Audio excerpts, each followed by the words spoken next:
हरे कृष्णा। आप सभी का बहुत बहुत धन्यवाद। आज भागवतम सप्ताह के इस अंतिम दिवस पर इस जो सप्ताह चल रहा था, वैसे हम आगे भी इसमें बहुत कुछ और करेंगे, लेकिन जो इस सप्ताह का जो आज अंतिम दिवस आप सब आए रविवार के दिन, आपको बहुत बहुत धन्यवाद। सबसे पहले कीर्तन करेंगे भगवान की करुणा प्राप्त करने के लिए, और फिर आज का जो विषय है वो शुरू करेंगे। जय गुरुदेवा, जय गुरुदेवा, गुरुदेवा जय गुरुदेवा।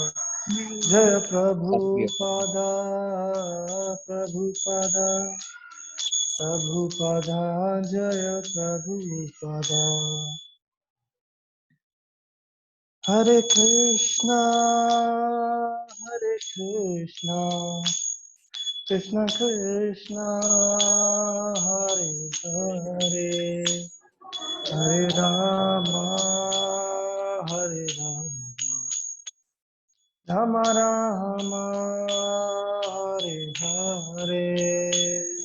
हरे कृष्णा, हरे कृष्णा, कृष्ण कृष्ण हरे हरे, हरे राम, हरे राम, राम राम, हरे हरे। हरे कृष्णा, कृष्ण कृष्ण हरे हरे, हरे राम, राम राम हरे हरे। हरे कृष्णा, कृष्ण कृष्ण हरे हरे, हरे राम, राम राम हरे हरे। हरे कृष्णा, कृष्ण कृष्ण हरे हरे, हरे राम, राम राम हरे हरे। हरे कृष्णा, कृष्ण कृष्ण हरे हरे, हरे राम,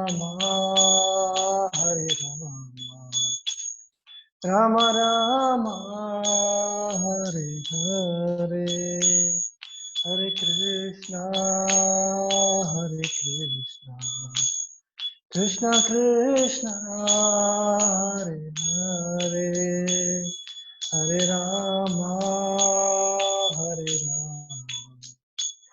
राम राम हरे हरे।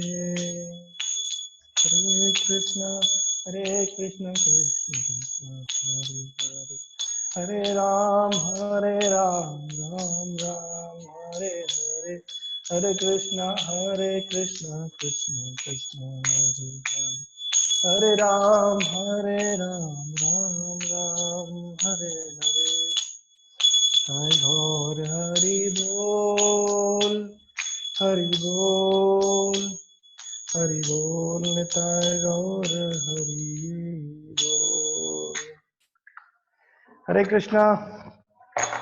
बहुत बहुत धन्यवाद एक बार फिर से आप सबका। तो आज का जो हमारा चर्चा का विषय है वो भगवान के एक शुद्ध भक्त और एक बहुत ही फेमस व्यक्ति हैं। लेकिन उनका शुरू करने से पहले सबसे पहले हम गुरु परंपरा को प्रणाम करेंगे और फिर से इसका शुरू करेंगे। नारायणं नमस्कृत्य नरं चैव नरोत्तमं देवीं सरस्वतीं व्यासं ततो जयमुदीरये। नष्टप्रायेषु भद्रेषु नित्यं भागवत सेवया भक्ति उत्तम श्लोके भक्तिर्भवति नैष्टिकी। मुख्यान्तपुरं तस्य ज्ञानाञ्जन शलाख्या चक्षुरुन्मीलितं येन तस्मै श्रीगुरुवे नमः।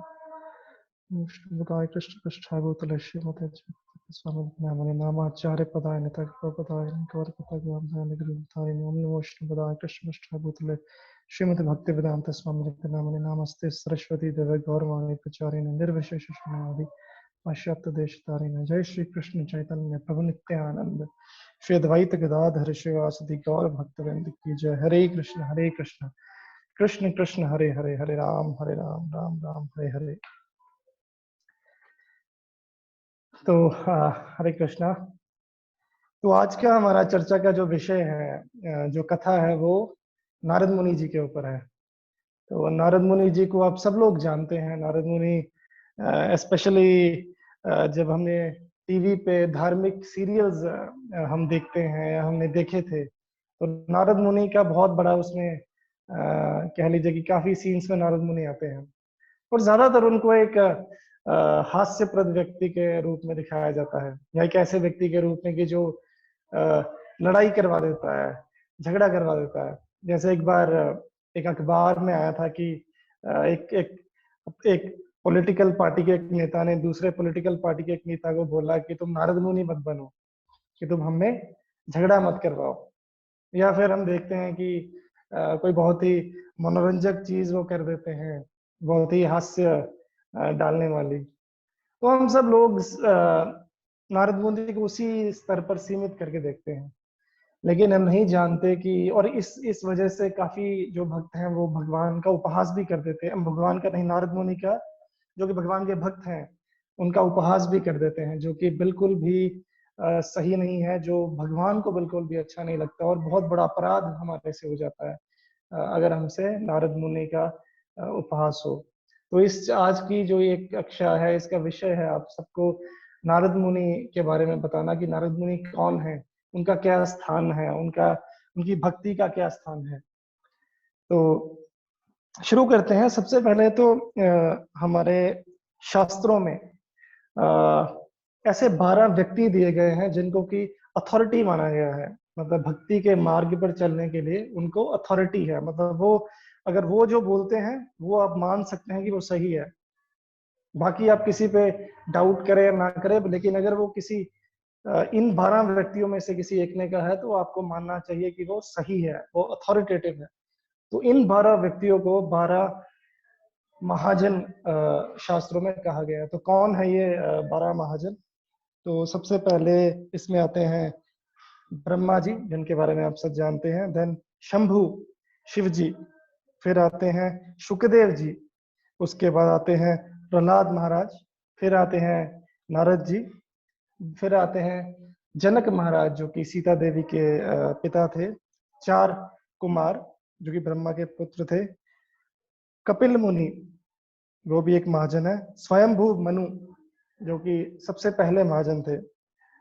भीष्म देव, वो भी एक महाजन है। बलि महाराज, जिन्होंने जब वामन रूप में भगवान आए थे, तो उनका पास्ट टाइम आपने सुना होगा, कल की कक्षा परसों में भी अलका माता जी ने बताया था। और फाइनली यमराज। तो ये जो 12 व्यक्ति हैं, ये 12 महाजन हैं, जिसमें से नारद जी भी आते हैं। तो नारद जी एक महाजन है, यानी कि इस भक्ति मार्ग पर चलने के लिए वो एक अथॉरिटी है। तो वो ऐसा नहीं है कोई एक ऐसा व्यक्ति जिसको कुछ पता नहीं है या जिसको कुछ ज्ञान नहीं है। तो वो एक अथॉरिटी है इस भक्ति पे चलने के लिए। तो इस भाव से हम नारद जी के बारे में अभी सुनते हैं। और तो नारद जी के बारे में अभी बहुत जगह बताया गया है, तो बहुत तरह से उनका वर्णन भी किया जा सकता है। लेकिन आज हम नारद जी को शास्त्रों के किन किन स्थान में उनको बताया गया है, उनकी कौन कौन सी लीलाएं या पास टाइम्स हैं, उसके बारे में चर्चा करेंगे। जैसे शास्त्रों को 4 भागों में आप देख सकते हैं। सबसे पहले एक वेद आते हैं।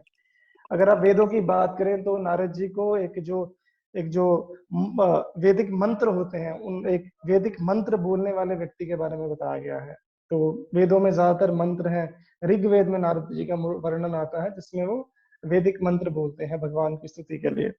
उसके बाद में उपनिषद आते हैं। उपनिषद में नारद जी को एक तर्क वितर्क करने वाला व्यक्ति बताया गया है। जैसे वो 4 कुमारों के साथ तर्क वितर्क करते हैं कि किस तरह से उनको भगवान से जोड़ा जाए। तो ये वेद और उपनिषद बहुत ज्यादा, कह लीजिए कि टेक्निकल वे में जाते हैं, तो हम उसमें ज्यादा नहीं जाएंगे। हम थर्ड जो उस पे आते हैं, पुराण, जिसमें कि रामायण और महाभारत आता है, और फाइनली भागवतम, जो कि शास्त्रों का शिरोमणि है।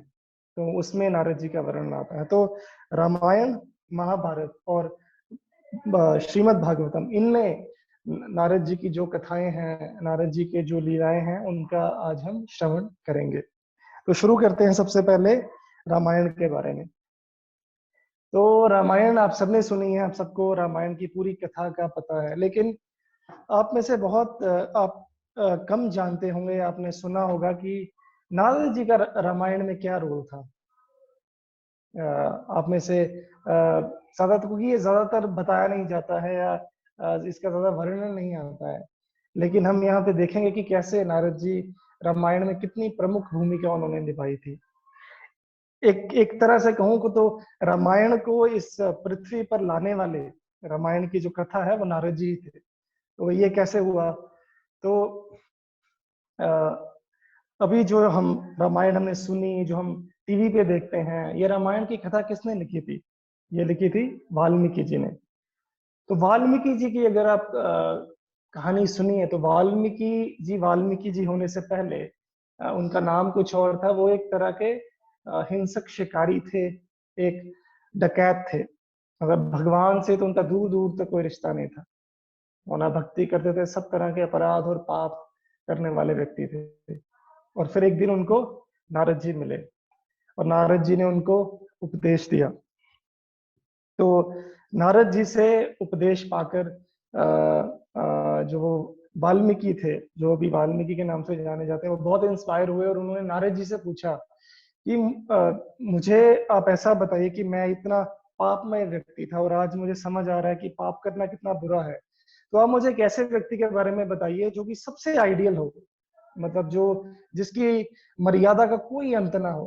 तो एक तो वो वहीं से जो नारद जी ने उनको भगवान राम की जो है कथा उनको सुनाई। तो भगवान राम जिनको मर्यादा पुरुषोत्तम बोला जाता है, तो वाल्मीकि जी की इस प्रार्थना से नारद जी ने ये जो पूरा ब्रीफ उनको दिया, शॉर्ट में दिया। उसके बाद में वाल्मीकि जी ने भगवान से प्रार्थना करी, इन समाधि में उन पे मेडिटेट किया, तो उनको संपूर्ण रामायण का ज्ञान भी वहां से हुआ। लेकिन उसका जो स्रोत था वो नारद जी ही थे। नारद जी ने ही इंस्पायर किया था वाल्मीकि जी को इस बारे में भगवान के ऊपर समाधि लगाने में और उनकी स्मृति करने के लिए, जिससे वाल्मीकि जी को सब ये ज्ञान हुआ और फिर वाल्मीकि जी ने इस ज्ञान को हम सबको बांटा रामायण के रूप में। तो एक तो नारद जी का रोल यहाँ आता है कि एक तरह की फाउंडेशन करी उन्होंने रामायण की, वाल्मीकि जी को तैयार करके, वाल्मीकि जी आप लिखिए इस श्री राम कथा के बारे में। तो और उसके बाद में ऐसा नहीं है कि उनका रोल यहीं तक है। इसमें शॉर्ट शॉर्ट इंस्टेंसेस हैं, कॉन्टिन्यूसली नहीं चलेगा, क्योंकि नारद जी एक ऐसे व्यक्ति हैं जो भी कहीं भी कैसे भी आ जाते हैं। उनको ट्रेवल सेज बोला जाता है। हर यूनिवर्स, हर एज में, चाहे कलयुग हो सतयुग हो, हर जगह वो है। तो ऐसे कई कई कहानियां शॉर्ट शॉर्ट आज हम सुनेंगे। तो अभी हम रामायण पे हैं, तो एक और कहानी पे आते हैं। तो अब आगे ये कहानी आती है गरुड़ जी के ऊपर, जो कि भगवान विष्णु के वाहन है। तो एक बार क्या हुआ कि भगवान जो गरुड़ जी थे, उनको भगवान ने बताया था कि मैं धरती पर जा रहा हूँ, मेरा जो है वो अवतार होने वाला है। तो ऐसा करके उनको बोला था। और जब ये अवतार हुआ, भगवान राम आ गए थे, तो युद्ध चल रहा था और इंद्रजीत ने जो है वो नागपाश कर दिया था लक्ष्मण और भगवान राम को, है ना। आप सब जानते हैं जब हनुमान जी संजीवनी बूटी लाने गए थे, तो भगवान राम और लक्ष्मण दोनों मूर्छित हो गए थे वो नागपाश में बंधकर। तो गरुड़ जी ये देखकर उनको लगा कि नहीं नहीं, मुझे कोई डाउट हुआ है, ये भगवान नहीं हो सकते, ये जो राम है वो भगवान ऐसे कैसे एक नाग इस पास से बंध गए, ऐसे बंधन में भगवान कैसे बन सकते हैं। तो ऐसा नहीं हो सकता है। तो वो मोह में आ गए जो थे ये गरुड़। तो वो अब उन्होंने सोचा कि चलो ऐसा करते हैं, किसी समझदार व्यक्ति से जाके पूछते हैं कि क्या मैं सही हूँ, क्या मैं गलत हूँ। तो वो नारद जी के पास जाते हैं। अब ये जो कथा है वो रामायण के अंदर नहीं है, पर ये रामायण की कथा का एक बहुत बड़ा कारण कह लीजिए, कि कारण कह लीजिए, लीला का भाग कह लीजिए, वो बनने वाली है। तो क्या हुआ कि गरुड़ जी बहुत मोहित हो गए और वो नारद जी के पास गए कि ऐसा ऐसा करके हुआ है मेरे साथ, मुझे तो लग रहा है कि ये भगवान नहीं है, आप मेरी जो ये शंका है इसका निवारण कीजिए। तो नारद जी ने गरुड़ जी को समझाया कि आप वास्तविक में भगवान की माया में भ्रमित हो गए हैं, आप उनकी माया को समझ नहीं पा रहे हैं। तो उन्होंने बहुत उनको उपदेश दिया, समझाया। तो गरुड़ जी को समझ में आया कि हाँ, मैं भगवान की बहुत सारे तर्क वितर्क नारद मुनि जी इसमें एक्सपर्ट हैं। तो गरुड़ जी ने पूछा कि क्या आपके साथ भी कभी ऐसा हुआ था नारद जी, कि आप भी कभी मोह में ऐसे आ गए थे? तो नारद जी ने बोला हाँ, भगवान की माया इतनी बलवान है कि उससे कोई कैसे बच सकता है। एक बार नहीं, बहुत बार, लेकिन एक इंस्टेंस में तुम्हें बताता हूँ। तो अब नारद जी वो इंस्टेंस गरुड़ जी को बता रहे हैं। तो नारद जी बताते हैं कि एक बार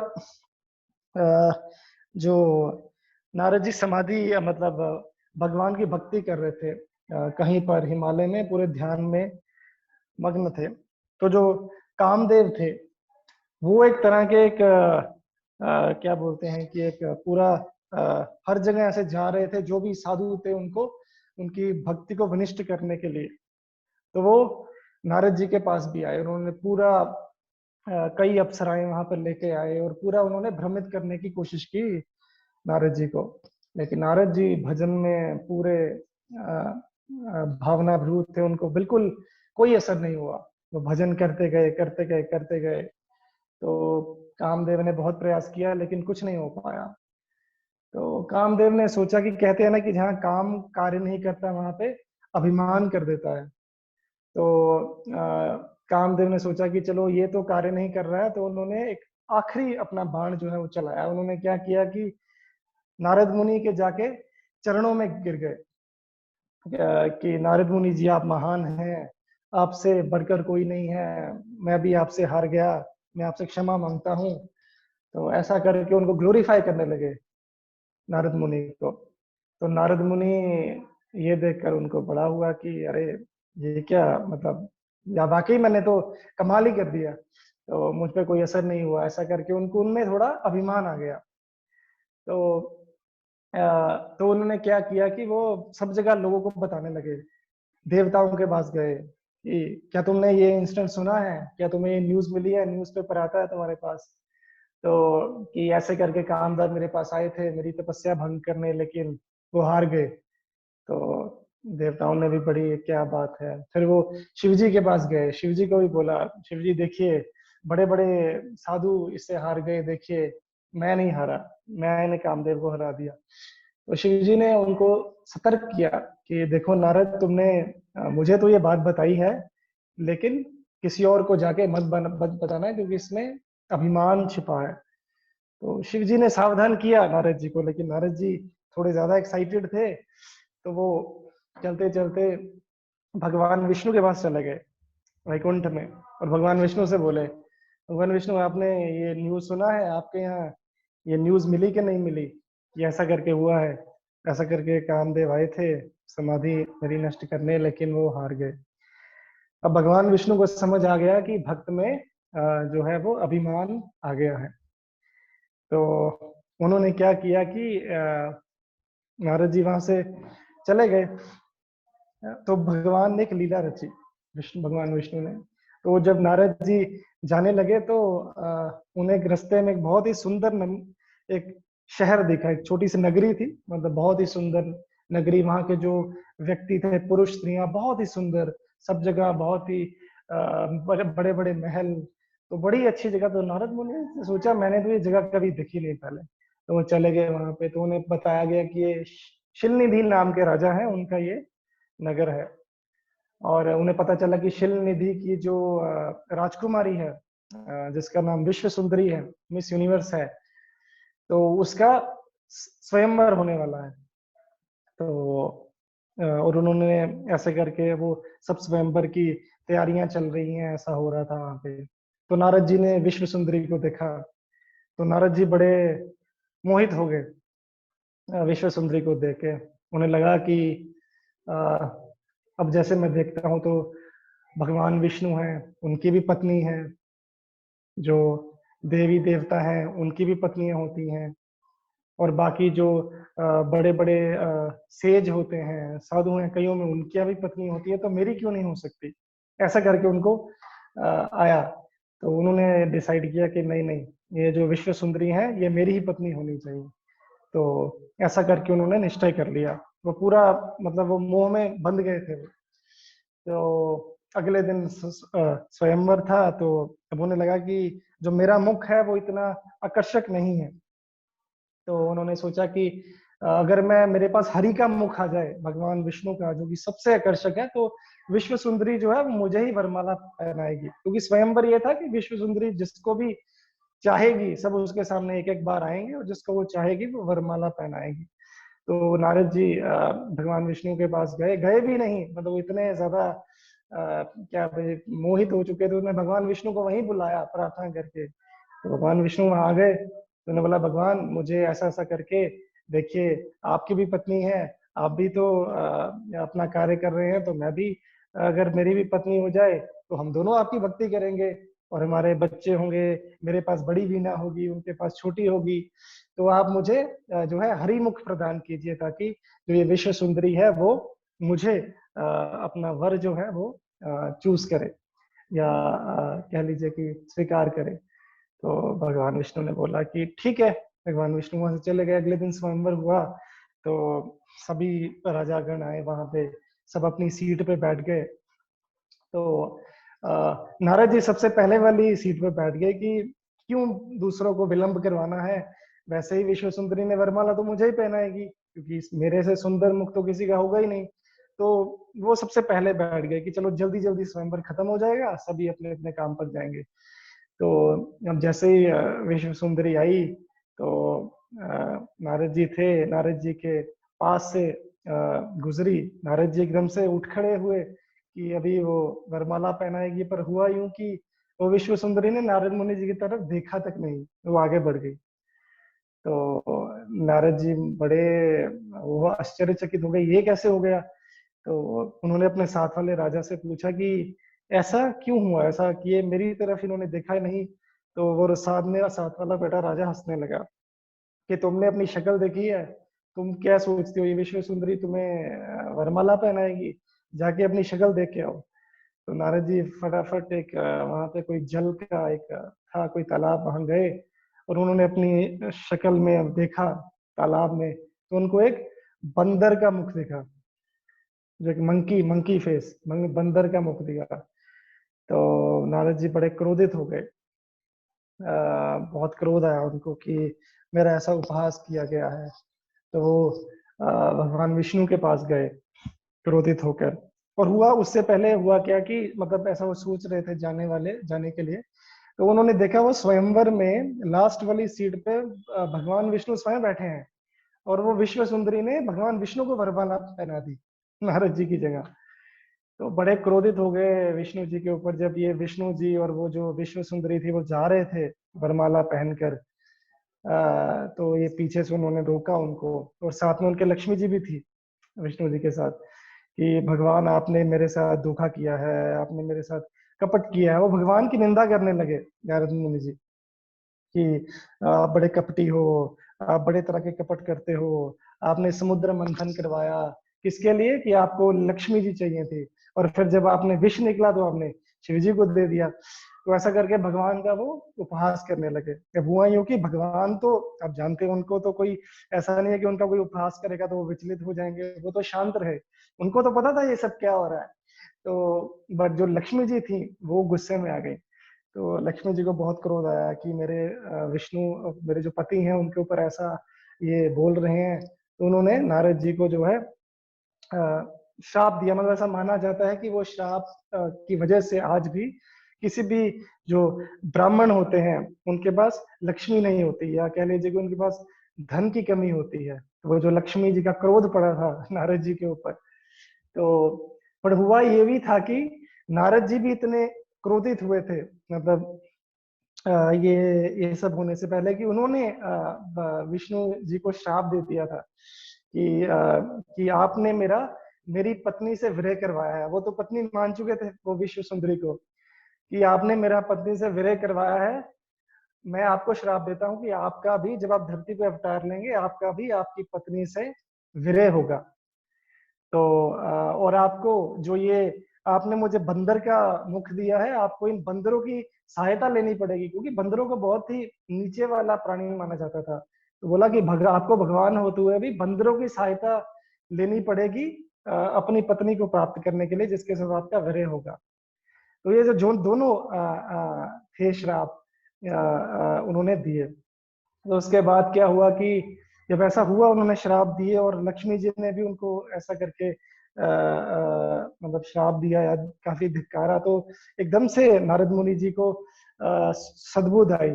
या हुआ ये था कि ये सब कुछ जो इंसिडेंट हुआ था ये भगवान विष्णु की माया थी। उन्होंने एक माया रची थी। वास्तव में ना तो कोई शल्यनिधि नाम का राजा था, ना ही कोई विश्व सुंदरी थी, ना ही कोई ऐसा स्थान था या शहर था। तो ये तो अपने भक्त का अभिमान तोड़ने के लिए भगवान ने एक लीला रची थी। तो जैसे ही ये मोह का हटा तो नारद जी को सब समझ में आ गया। नारद जी क्षमा मांगने लगे विष्णु जी से कि भगवान मुझे क्षमा कर दीजिए, मैंने पता नहीं आपको क्या क्या कह दिया। तो फिर भगवान ने बोला कि नारद तुमने मैं तो तुम्हारे माध्यम से ये दिखाना चाहता था कि कैसे जब अभिमान आ जाता है तो कैसे व्यक्ति की दुर्गति हो जाती है। और वैसे भी तुम मेरे भक्त थे, तो मेरा एक कर्तव्य बनता है कि मैं अपने भक्त का अभिमान जो है वो दूर करूं। तो इस तरह से उन्होंने दूर किया। लेकिन अगर आप इसको और बड़े नजरिए से देखें तो कैसे भगवान विष्णु ने अपने एक भक्त के जरिए एक लीला रची, जिसमें उन्होंने जैसे कल को कोई लोग पूछें कि क्यों भगवान राम का और सीता जी का विरह हुआ, कैसा क्यों हुआ, ऐसा क्यों भगवान के साथ हुआ, तो ये लीला उनको सुनाई जा सकती है।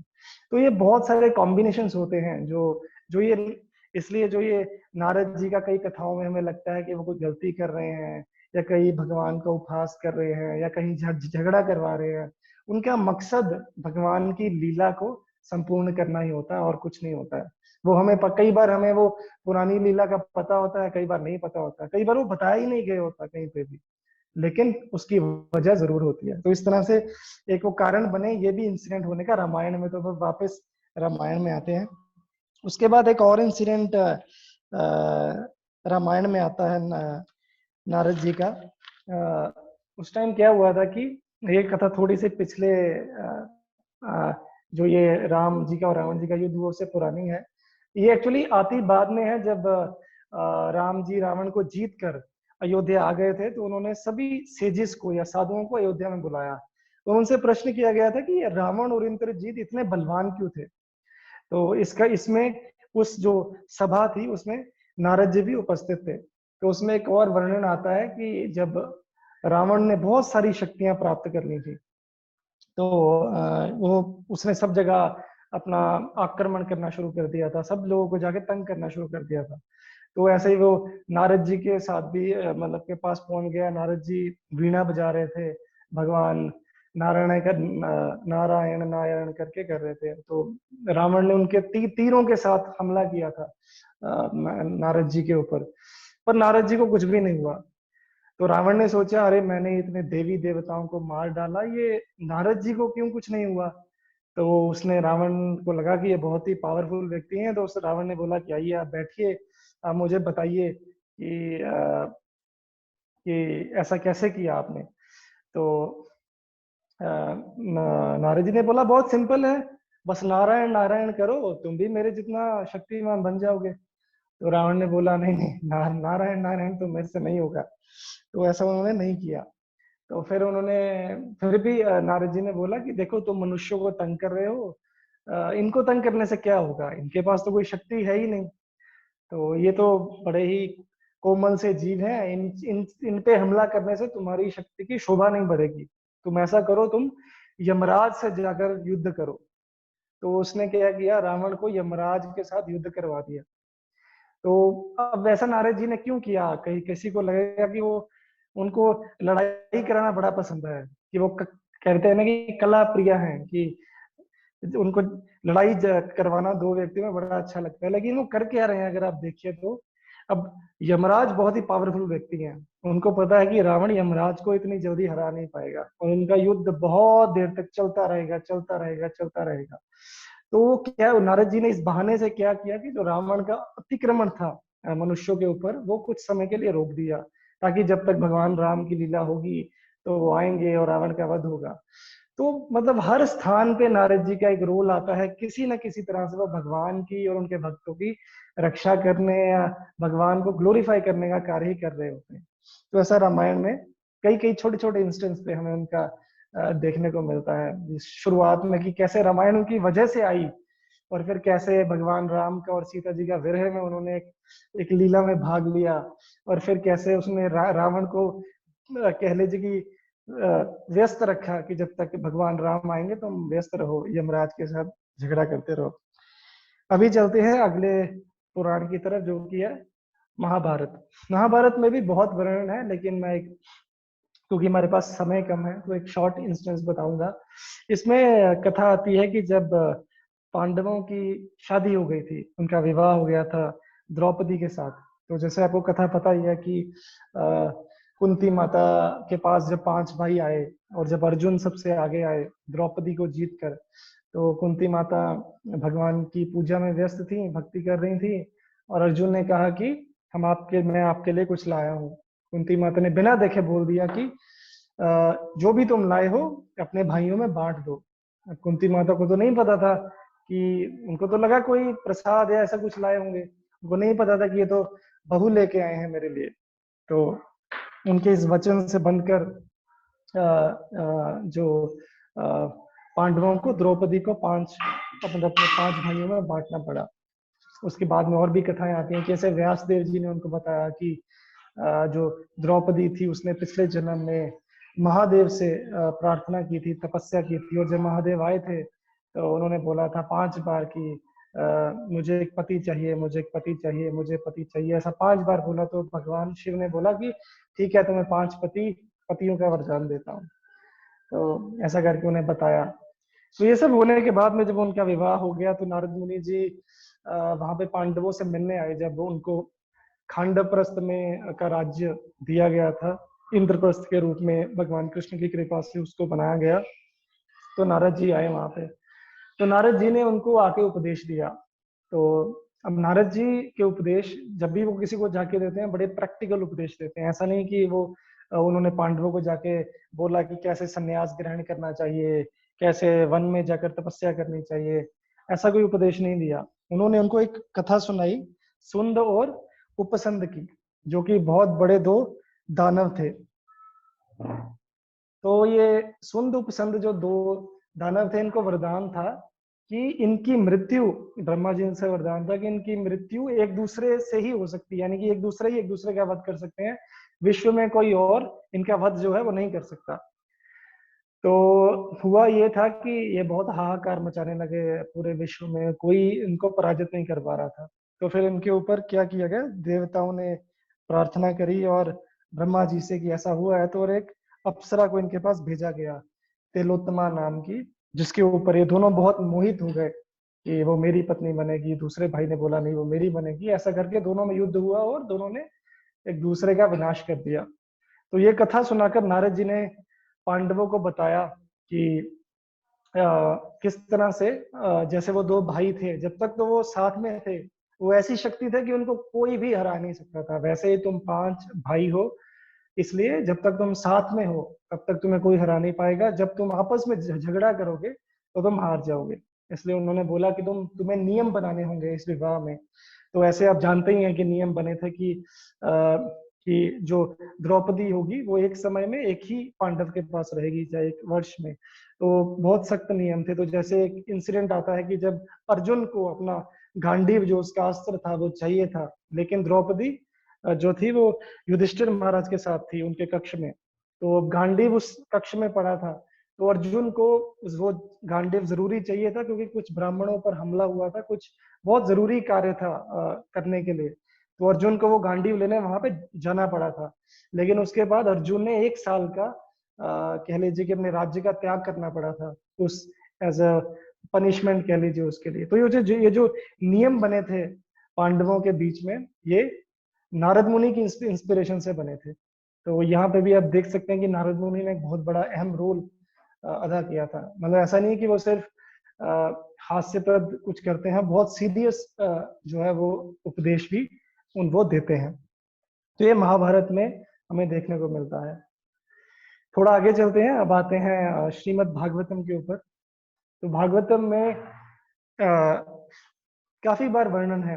एक्चुअली अगर देखा जाए तो भगवान कृष्ण के बाद अगर कोई एक कह लीजिए कि एक व्यक्ति है जिसका वर्णन भागवतम के 12 कैंटों में है, वो नारद मुनि है। तो इससे भी आप उनकी महिमा का अंदाजा लगा सकते हैं। तो सभी कैंटो के तो नहीं, तो कुछ हम कुछ कुछ इंस्टेंसेस या कुछ लीलाओं की बात करेंगे, कुछ जो इसमें नारद मुनि आते हैं। तो सबसे पहले तो आते हैं कि जो भागवतम लिखी गई थी, व्यासदेव ने लिखी। तो अब व्यासदेव जी ने जब ये, अब जानते हैं व्यासदेव जी ने ही सारे वेद लिखे हैं, पुराण लिखे हैं। तो ये जब सब कुछ व्यासदेव जी ने लिख दिया था, तो वो बैठ गए थे और तब उनके पास नारद मुनि जी आए। और नारद मुनि जी ने उनसे यही पूछा कि क्या आप खुश हैं। और व्यासदेव व्यासदेव जी ने भी उनको बोला कि नारद जी की मैं सेटिस्फाइड तो नहीं हूँ, कि मुझे पता नहीं क्यों है कि मुझे शांति नहीं मिल रही है, मुझे ऐसा लग रहा है कि कुछ तो गड़बड़ है। कि तो फिर नारद मुनि जी ने उनको बताया कि आप तब तक सेटिस्फाई नहीं हो सकते, आप तब तक प्रसन्न नहीं हो सकते जब तक कि आप भगवान की लीलाओं का गुण नहीं गाएंगे। जब तक आप भगवान, तो सर्वश्रेष्ठ भगवान कृष्ण हैं, जब तक आप उनका गुणगान नहीं करेंगे, तब तक आप चाहे जितने भी वेद पढ़ लीजिए, लिख लीजिए, आप कितनी भी कथाएं सुना लीजिए, आपको संतुष्टि जो है वो नहीं मिलेगी। तो ऐसा कहकर उन्होंने व्यासदेव जी को जो है वो इंस्पायर किया कि भगवान की क्या गुणगान गाए बिना आप खुश नहीं हो सकते। अब जैसे हमारे आज के जीवन में भी हम देखते हैं कि बड़े बड़े कॉमेडियन होते हैं। आप अगर हिस्ट्री देखें तो ऐसे कॉमेडियन हैं जिन्होंने लोगों को हंसाया, हंसाते रहे जीवन भर, लेकिन अंत में उन्होंने खुद सुसाइड कर लिया। जैसे कि व्यक्ति थे जिसने बहुत फेमस बुक लिखी थी, हाउ टू इन्फ्लुएंस फ्रेंड्स, जो कि एक बेस्ट सेलिंग बुक बनी। मुझे एग्जैक्ट नाम याद नहीं है, बट वो एक बेस्ट सेलिंग बुक थी उस व्यक्ति के द्वारा लिखी गई, how to win over friends and influence, ऐसा कुछ करके। लेकिन वही व्यक्ति बाद में सुसाइड करता है और ये बोलता है कि मैं बहुत अकेला पड़ गया था। तो वो व्यक्ति जो लोगों को बता रहा है कि कैसे दोस्त बनाए जाते हैं, कैसे खुश रहा जाता है, वो व्यक्ति खुद अंदर से अकेला पड़ जाता है।